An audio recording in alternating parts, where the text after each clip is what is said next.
Kwamu no Kanu no. Kwamu Kanu nanti. Kwamu Kanu no. Kwamu Kanu nanti. Ọnwụnwa bịa ọ dịka ụwa gasịa. Ọnwụnwa bịa ọ dịka ụwa gasịa. Ọnwụnwa bịa ọ dịka ụwa gasịa. Onye nwelu ndidi emesi ọ ga-adị mma. Agha na ntị ha siri ụmụ enu. Agha na ntị okwu ụmụ ụwa o. Agha na ntị ha siri ụmụ enu. Ibe ime na ụmụ ụwa ga-asịrịrị. Ihe ọ sọrọ gị mee n'ụwa ndị ụwa ga-asịrịrị. Ihe dị mkpa bụ ihe ahụ ị na-eme ọ bụkwa ihe ziri ezi. Ihe ahụ ị na-eme ọ dịkwa mma ma n'iru gị ma n'iru Chukwu.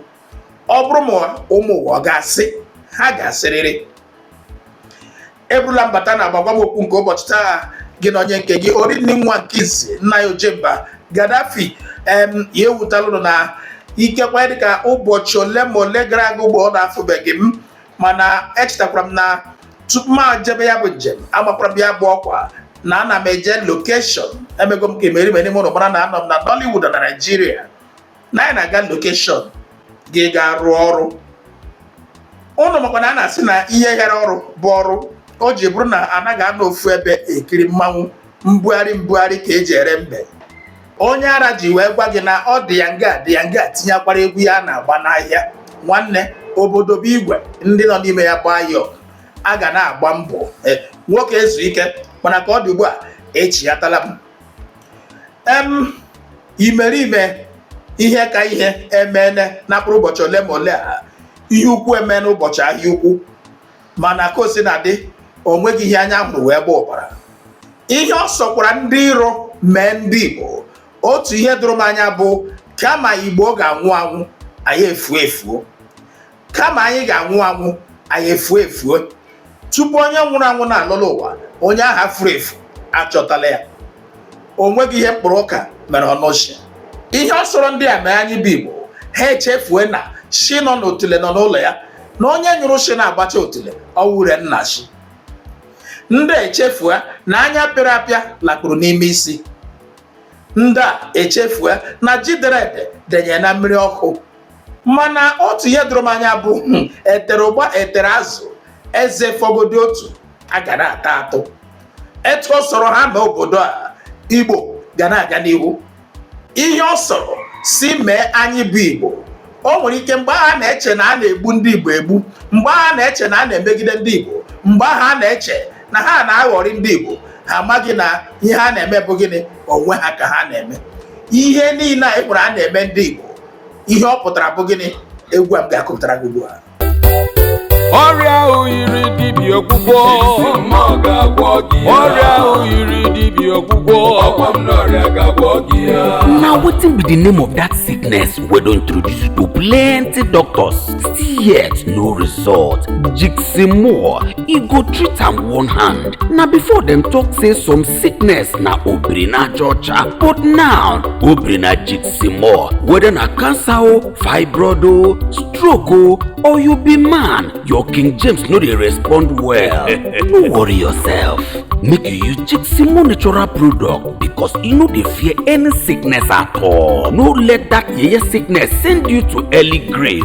My brother, no grief any sickness o. No allow anybody deceive you. If no be Jigsimur natural product, no drink am at all. Ọrịa ahụ yiri dibịa ọgwụgwọ. Jigsimur, e dey work, we dey see am. Ọkwụ na-afụgo ya, onye na-atụli nwanụ n'elu na-amụrụ ya ufe.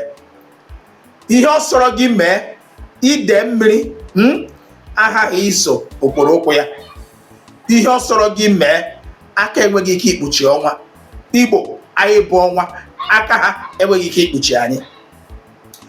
Kama na otu ihe na-agbagwoju m anya bụ ụfọdụ ebe ikekwa imerime maọbụ ụfọdụ Igbo nọ n'ime anyị bụ ihe banyere ma ọ bụghị m onweghị onye ọ ga-abụ. Ọ ga-abụrịrị m ma ọ bụghị m onweghị onye ọzọ. Onye ọbụla chọrọ ịbụ onye isi, onye ọbụla chọrọ ịnọ n'isi. Mana Igbo na-ekwu okwu wee sị a na-amụ eze amụ, anaghị azọ eze azọ. ihe banyere ịbụ onye isi ma ọ bụ onye ndu ọ na-anọkwa n'ọbara, anaghị amụ ya amụ. A sịkwarị na gị mụọ ya mụọ, o nwere onye a mụrụ si na amụọ na onye a taa, ihe a mụrụ bụ onye ndu, ihe a mụrụ bụ onye isi. O nwere ihe ị ga-agwa m taa si m na mmadụ dịka onye ndu Nnamdi Kanu na ọ nwere ụlọ akwụkwọ ọ gara gaa mụọ ka esi abụ onye ndu maọbụ ka esi abụ onye isi? Ọ ga-edo ewu na ọkụkọ anya taa na nwa amadi a amụrụ ya kee ya dịka onye ndu. Mana tata ihe na-eme n'etiti ụfọdụ ụmụafọ Igbo bụ ya Igbo na-asị onye na-amaghị na ya ga-echi ọzọ mesịa chi ọzọ, ọ gbara aka n'ụkwụ na abụọ. Agwago m nụ kwamgbe na onye a na-achị ya na-achị onwe ya, ọ bụghị ezigbo ihe. Onye a sị na ọ ga-anwụ anwụ ya emesịakwa wee nwụọ, a ga-enyo ihe buru ya enyo. Nnekenenụ nnọọ ụbọchị ole ma ole ugbu a na-erubeghị otu izu ụka maọbụ otu ọnwa, mmadụ dịka nwanne anyị nwoke Simon Ekpa nọ na-agabiga ụmụ obere ihe mgbochi enwe n'ọgba aghara. Ọ bụ m, ọ bụghị m, ọ ga-abụ m, ọ gaghị abụ gị. Ma na-ajụ Igbo, onye mere anyị ihe a? Gị kwukọta mgbe ụfọdụ ikekwa ndị ụfọdụ asị gị anyị bụ Republican, ndị Igbo bụ Republican. Ọwa bịakwa n'ime Republican nwa, o nweghị onye na-edu ndị Republican. Ọ pụtara na abịa na ndị Republican o nweghị onye ga-abụ onye isi ma ọ bụ ga-anọ n'ihu, ndị ọzọ na-eso ya n'azụ? Ụnụ mara, ana m agwa ụnụ na onye na-amaghị ihe mere metọ yi nwaanyị na-asị gwa ya okwu ọjọọ ka ọ na. Ụfọdụ ndị mmadụ nwere ike ha nụrụ ha na-asị ọ bụrụ m ihe a ka m ga-eme, ọ bụrụ m lekwa ka m ga-esi mee ya. Ọ bụrụ gị, o nwekwara ike ị gaghị emenwu ihe dị na ya. Mgbe ụfọdụ gị n'ebe ikekwa ndị mba ndị ọzọ na-ekwu okwu ha na-asị ihe a ndị Igbo na-adọkiri ala na ha chọrọ inwere onwe ha, ha chọrọ ịnọrọ nke ha, na-anwa si ndị a nọrọ onwe ha, ndị a nwere onwe ha, na nsogbu ga-anọ n'etiti ha ga-aka nkụ, na tigbuo zọgbuo ga-anọ n'etiti ha ga-aka nkụ. N'ihi gịnị? Na onweghị onye na-achọ ịnụ nke ibe ya na-ekwu, onye ọbụla chọkwa ọ nọrọ n'isi. Mgbe ụfọdụ gị lecha anya ka imerime ụmụafọ Igbo si akpa agwa taa, ọ dịka ihe a ndị mba ọzọ na-ekwu ọ bụ eziokwu. Ikekwa ọ bụrụkwara ihe dị etu a ka ndị iro lechara anya wee fụzie otu onye nke a bịara tinye n'etiti anyị bụ Igbo dịka oke osisi, ha kpachie ya. Ikekwa mara ha na etu a ka ọ ga-adị. O wee bụrụzie ya ndị oyibo na asị oyibo wee sị gịnị? Strike the shepherd, the sheep will scatter. Tata lekwala na ka aka ndị iro ji onye ndu, lekwala na ihe na-eme n'etiti ndị Igbo, lekwala na ihe na-eme na otu dị iche iche, ma ọ bụ autopilot ma ọ bụ IPOB ma nke ọ sọrọ gị kpọọ ya. Onweghị ebe udo dị, ebe niile bụ tigbuo zọgbuo, ọgba aghara. Ọ dịzie ka ndị iro werezie ihe ndị a wee na-achị anyị bụ Igbo ọchị, wee na-akọ anyị ọnụ. Mmadụ ekwesịkwana iyi ihe eji kọọ ya ọnụ. Abịala m lee anya kwuokwa ya na mbụ na ihe banyere onye ndu a eji o nwererere ihe ndị afro n'ime onye ndu ha ji front wee taa ji chie ya. O nwerere ihe ndị iro ndị nke rara ya rara nyere ya aka, ndị iro fụrụ ha ji were rara ya wee nye. Mana abịa tata onye pụta okwu ka o si wee dị ya n'ọnụ, onye pụta ọ sị mee nke a, hapụ onye ndu. O nwere mgbe m kwuru okwu ebe a, o nwere mgbe ụnụ nọkwara na South East Governors sị ha chọrọ ịgafe onye isi ala. Ajụọkwala m ajụjụ ahụ ka ha gasịrị, gịnị ka ha gatara? Imerime ndị mmadụ etinyere ọnụ n'okwu, ọbụla dị na nso a ọnụ fụra nke Rochas Okorocha. O mechara zie ozi zie Akpabio si ya bụ Senate President si ya ziri onye isi ala. Kemgbe ahụ emechara ya aha, amanụ mma Rochas o nwere ka o si jụọ Akpabio si ozi m ziri gị izikwara ezi ka ọ bụ na izighị? Iri thank you rie very much, maka na adị mma mmadụ iri ọdụ rie nkata. Ọ bụrụ na iziri, kedu ọsịsa e nyere gị? Mana ya anyị na-afụ bụ onye pụta ọ bụ gwuo ka o si dị ya n'ọnụ, emesịa awụsa ọwa, onwezi ihe ọzọ anyị ga-anụ. Ekwuola m na mbụ ka na-ekwukwa ya ugbu a na ihe niile a nakwa imerime ndị a na-apụta na-ekwu okwu na ihe banyere onye ndu eji aghụghọ abanyego n'ime ya. Ndị a na-apụta na-ekwu okwu a na-asị mee nke a mee nke ọzọ, achọrọ m ịgafe onye isi ala, achọrọ m ka mụ na Chineke kpaa nkata ka hapụ onye ndu. Nwanne hapụnụ, ọ bụghị ihe aka ilu dara n'ọnụ ka ọ na-atọ, aghụghọ dị n'ime ya. Agwago m ụnụ si ọ bụghị na m na-ekwu okwu a mgbe ụfọdụ imerime n'ime ụlọ eche na ọ bụ asị. Asị na ọ bụghị na aka Chukwu dị na ndụ onye ndu, asị na ọ bụghị na nwa amadi a abụghị mmadụ nkịtị, eche ndị iro abụghị ihe anyị na-ekwu taa. M ji na-agwa ụnụ na udele ọbụla gba ụla ndị mmụọ nwe ya. Nwa amadi a aka Chukwu dị na ndụ ya. Ewerela ya dekpuo, emerekwala werekwa egwuregwu siri mata anwụrụ baa ime ahịa, eruola ebe nke Simon. Etu a ka a ga na-ele onye nke welite isi amara ihe a ga-eme ka a ga-apịnyụ ebe ahụ. Mana otu ihe tụrụ m anya bụ mgbe ụfọdụ ọ bụghị ihe nwata bụrụ n'obi gị ikpe ka a na-ekpere ya. M ji na-agwa ụnụ na nwata na-eche ka o si eri inune na-eche ka o si agba ya afọ. Ụnụ ọfụrụ ihe banyere onye ndu Nnamdi Kanu eji eji, ma ndị iro rala ya ranyere aka ndị iro, ma ndị iro ndị nke eji eji. Ha niile taa onwezi onye nke mma ihe ọ na-eme. Ha niile taa ọ na-adịzi ha sọpụrụ anya azụ. Ha niile taa ọgba aghara nọzi n'etiti ha. N'ihi gịnị? Okwu banyere onye ndu Nnamdi Kanu taa dịzi ha ka ijiji bere n'ọrụ a, ha kụọ ya ha akụrụ ahụ, ha hapụkwana ya ya karụọ ha ahụ. Tata ọ dịzi ha ka ogwu gbakụrụ mmadụ na akpịrị, enwe ike ilo ya elu, enwe ike ịgbụpụ ya agbụpụ. Mana otu ihe m chọrọ ịgwa ha bụ gịnị? Onye dọọ nkụ dọọ ya, sisi hapụ nkụ ahụ, ịmaghị bụ ọbụ nkụ ndị mmụọ. O nweziri ike ihe ha na ya na-alụ taa bụzi ihere, ha ama ka ha ga-esi wee mee ya, mana onweghị ihe amaghị ka esi eme ya na-abụghị sọ ọnwụ. Okenye na-eji nganga agbara ihe ọsọ, were na nganga wee mee ya bụ ihe. A sịkwarị na ọ ga-ekwe mme, unu nwere ike ịkpụ ya political solution. Chọọ na otu ụzọ maọbụ otu aha nye ihe a masị hapụ onye ndu, maka ka ọ dị taa onweghị ihe unu nwere unu ji wee jichie ya. O nwere ike unu amazi ka unu si hapụ ya. O nwebeghị ụdị arụ na mpụ maọbụ ụdị aghụghọ unu na-etinyebeghị na ihe banyere okwu nwa amadi a. O nwenugo mgbe unu gara n'ụlọ ikpe bịa kpee ikpe ya na-echeghị ka ndị na-ekwuchite ọnụ ya wee bịa. Mana nso nso a ndị ụlọ ikpe ajụ si na ndị EFCC enweghị ikikere ikpe ya Bello ikpe ma ọ bụrụ na ndị na-ekwuchite ọnụ ya anọghị ya. Eme nwaanyị ka emere ibe ya, obi adị ya mma.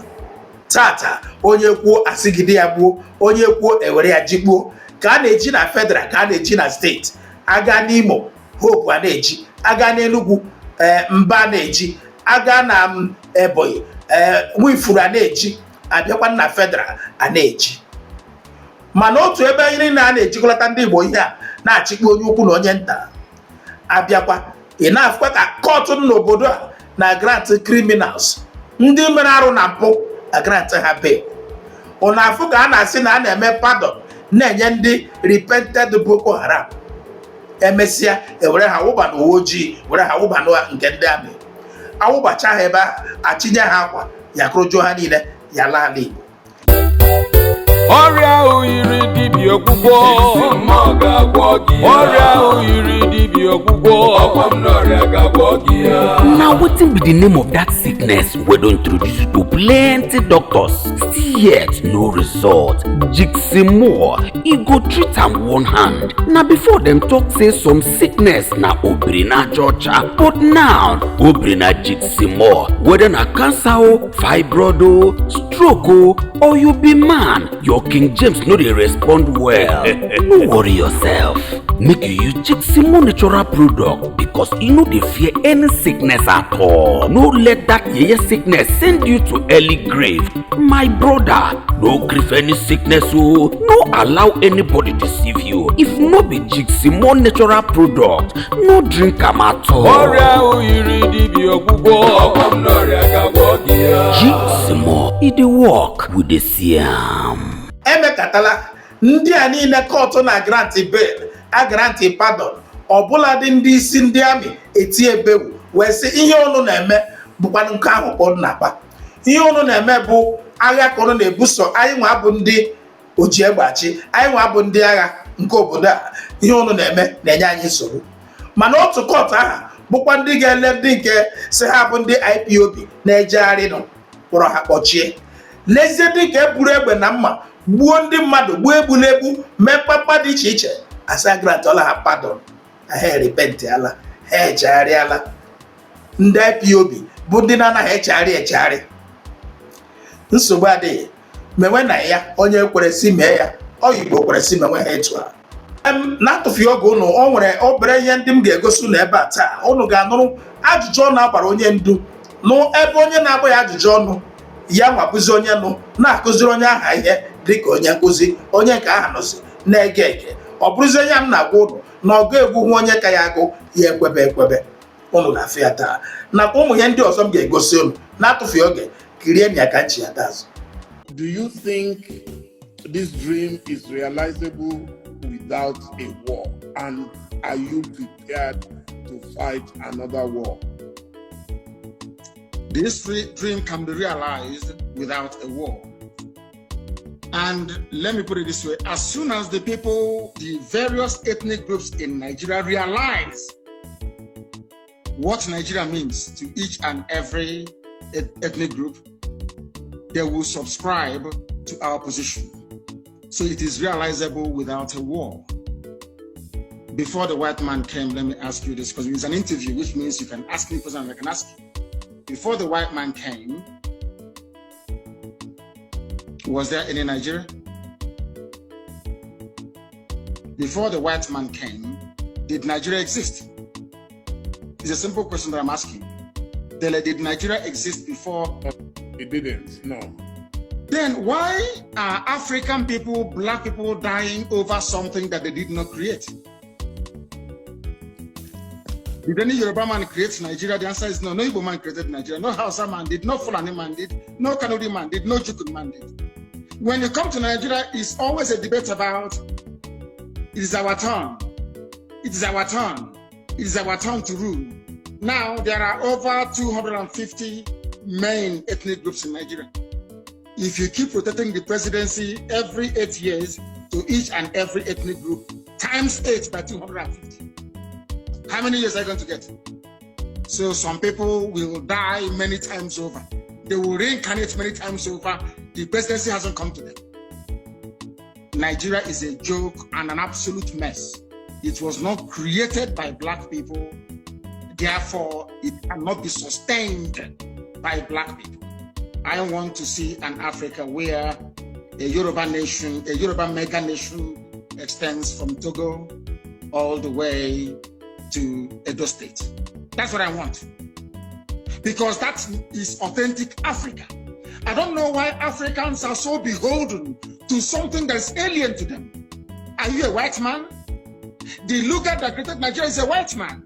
What are you doing as an African defending something that a white man created out of, should I say, a racist intent? Nigeria was an ordinary company, Royal Niger Company, an ordinary business venture that the British converted into a nation. And Africans are killing themselves, trying to maintain something that a white man created. Sometimes I wonder what type of God made African people. I don't understand it. And that is why you have this neo-colonialism. That is why the British High Commissioner had to go to Tinubu to ask him, how do you end this protest? Because if this protest continues, you're jeopardizing our oil. Nnamdi Kanu can use it as an advantage to go and get Biafra. They asked the army to go in and kill people. You people are being ruled by your colonial masters. Your fate is not in your hand. You're in a country that is 60 years old, so to speak. There is no electricity. If I am a Nigerian, I can't come out and say I'm a Nigerian. I'll be ashamed of myself. For 60 years, you have no electricity. For 60 years, no good roads. For 60 years, no good schools. For 60 years, your politicians are traveling abroad for medical treatment. I ask you, what is there to be proud of about Nigeria? Name one thing you can be proud of. Name one thing. It's a question I'm asking you, Dele. Tell me one thing you can be proud of in Nigeria. Nigerians are amongst the brightest people in the world, including the Igbo people, of which you are one. You are a very brilliant man. That is Nigeria in your DNA. I was born a Biafran, not a Nigerian. Nigeria is a historical mistake. Was there a birth certificate at that time that wrote Biafra on it? Of course, yes. You want me to show you? I will show it to you. I can email it to you. It's not here with me right now. I can email it to you. My person is Biafra. I don't mind. I will email it to you. So you see, what I'm asking is, if Nigeria never existed until the white man came, why are you, as a black African man, defending it? What's a white man created? Why? When you have Yorubas in Benin Republic, Yoruba is in Togo, they speak your language, they eat your food, they dress the same way you do, you have the same culture, the same value system, the same orientation, and I'm asking you, and the white man came from Europe and said, oh, you are Yoruba from Togo, you speak French. You're Yoruba from Benin Republic, you're going to speak French. But you're Yoruba from Nigeria, you speak English. Are people not perturbed by that? That level of dehumanization, that level of subjugation. You see, the one thing that shocks me about Africa and their class of intellectuals is the fact that they are willing to swallow hook, line, and sinker anything the colonial master gives to them. And I've asked you this very question. Can you go to Europe and create a country as a black man? The answer is no. Then why must you accept what a white man is doing in Africa? Do you see why we are poor and very backwards? Do you see why Nigeria can never have 24 hours of electricity? Never, ever, ever, ever. Because the foundation is faulty. The orientation of Fulani Janjaweed, people were protesting SARS killings in the south. Fulani people in the north were busy having fun and laughing and smiling. And you want to be in the same country with them. Your value system, your reasoning, your understanding, your orientation can never ever be the same. Never be the same. Why did Britain leave the EU? Dele, I'm asking you, are they not Christians? Are they not Democrats? Don't they believe in free trade and voting people in and voting them out? But then, why did Britain leave the EU? Why? The same Britain that left the EU is asking me not to leave Nigeria. Nigeria that is only 100 years old. Your grandfather was not a Nigerian. Was not. So why must you throw away the history of your family, the rich history of Yoruba people? Because a white man called the place Nigeria. Why must you do that? Why? Can I go to England and name them and name them Albania and say all your history is now gone? We are doing our ancestors a disservice. And let me tell you why Black Africa cannot go forward. Some people, not you, some people accepted this nonsensical balkanization of Africa with their useless flag independence. And your ancestors are in the grave. Your ancestors that existed before the white man was born, they are in the grave. You jettison their history and their identity. You banish it, you denigrate it, you insult them by accepting this garbage called Nigeria, and you want them to be happy with you. That is why no black African country can see development. No black, you see South Africa. When whites were running South Africa, everything was good. Now blacks took over. Look at what is happening. Because even the land of Africa itself is angry with us. We went to school for a reason. The reason why you go to school is to question certain things. And the question is this: why is it that you as an African, you're willing to kill, to die for something a white man created when they cannot do the same thing for you? You see how they are not equal to us. You see why they are always better than us. And nobody can tell me with any ounce of conviction or justification the reason why Yoruba people should be in Togo, in Benin, and in Nigeria. Why can't they be in one country, same way that the English people are in one country in England? Or should I say in the UK? These are the things that we must ask ourselves. And the rise of Biafra will put an end to this nonsense in Africa.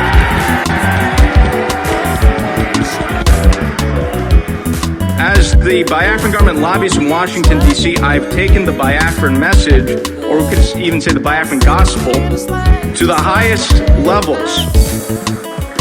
We have spoken to the Congress. We have spoken to the White House. We have spoken to the think tanks and the decision makers in Washington. At the end of this very process, when Biafra comes, you give praise to God and to God alone and not to man. That's why we are here. to let you understand that the coming of Biafra is God's design, not that of man. Not mine, not anybody else's. But that the time has come. We must stand very tall, very strong, and very resolute. Now wetin be that sickness we don introduce you to plenty doctors, yet no result. Jigsimur go treat am one hand. Now before them talk say some sickness now brina jocha, but now who brina Jigsimur? Whether na cancer o, fibroid o, stroke o, or you be man, your King James no dey respond well. Use Jigsimur product because e no dey fear any sickness at all. No let any yeye sickness send you to early grave. My brother, no gree for any sickness o. No allow anybody deceive you. If no be Jigsimur natural product, no drink am at all. Ọrịa oyiri dibịa ọgwụgwọ. Jigsimur ga-agwọ gị ya. Ọrịa oyiri dibịa ọgwụgwọ. Ọkwa m n'ọrịa ga-agwọ gị ya. Jigsimur, e dey work with the siam. Ọ dị mma ka unu kirisiri ihe ndị a onwe ihe unu fụrụ, onwe ihe unu mụtara, onwe ihe unu nụrụ. M ji na-agwa unu onye ibi pụtara n'etiti ụmụnna ya si ya ga-amị jọmp, ụmụnna ya si esi gịnị ya si ya ga-awụ, ha si ya ngwalekwa jọmp wụọ, onye ibi awụli elu otu opi a tụgharịa jụọ ụmụnna ya sị o nwere ihe unu hụrụ, gụnwa akiri ọnọkọ taa, gụnwa akiri ihe ndị a m gosipụtara n'ugbu a, onwe ihe ịfụrụ, onwe ihe ịnọ, onwe ihe ịmụtara. Tupu m esi ebe a pụọ ka mmetụ aka na ihe banyere ọgwọ na ọrịa ya bụ miracle in a bottle Jigsimur. Abịara m ebe a bụ ịkọ ogologo akụkọ ya. Imerime ndị mmadụ na-agbasazi ozi ya na-ekwu banyere ya, mana ihe m chọrọ ime ka ị mata bụ ọrịa ahụ anyụrụ dibịa bekee ọgwụgwọ, ọrịa ahụ i chere na onwe gị ọgwụgwọ, nwanne Jigsimur ga-agwọ ya, gaa mara na onwe gị ọgwụgwọ n'eziokwu. Nwa ihe ọ bụla ị chọrọ ka mara gị karịa banyere ya, lekwa akara ekwentị n'ihe onyonyo gị, zibatara m WhatsApp message. Ma ị chọrọ ịbụ distributọ na mba ofesi, zibatara m ozi. Ka a na-akwado ekeresimesi ugbu a, ụmụ ihe ndị ị ga-erikọ n'afọ a, ụmụ ihe ndị ị ga-aṅụkọ n'afọ a, were ya dobe n'akụkụ gị, were ya sịchacha ime onwe gị maka adị ama ama o gwara o. Ka m sizi ebe a kpụgbuo nwa ọchịchọ ka mara gị karịa, kpọọ m n'akara ekwentị ndị na-ahụ n'ihe onyonyo gị, ma ọ bụ zibatara m WhatsApp message ka mụ na gị karịa. Etu a ka m ga-esi wee pịachie ya na agwa m okwu nke ụbọchị taa, maka na asị ebe arịrị nwụrụ ụgbọala ili ya, nwanza agbala ụbara ka eko ya ha. Etu a ka m ga-esi wee wụsa ọwa na-asụzi ụnụ ka egwu agbafọrọ taa dịbazie ụbọchị otu Igbo a ga-akwa nne ya, ụbọchị a ga-akpụ isi ka akpụ afọ ọnụ.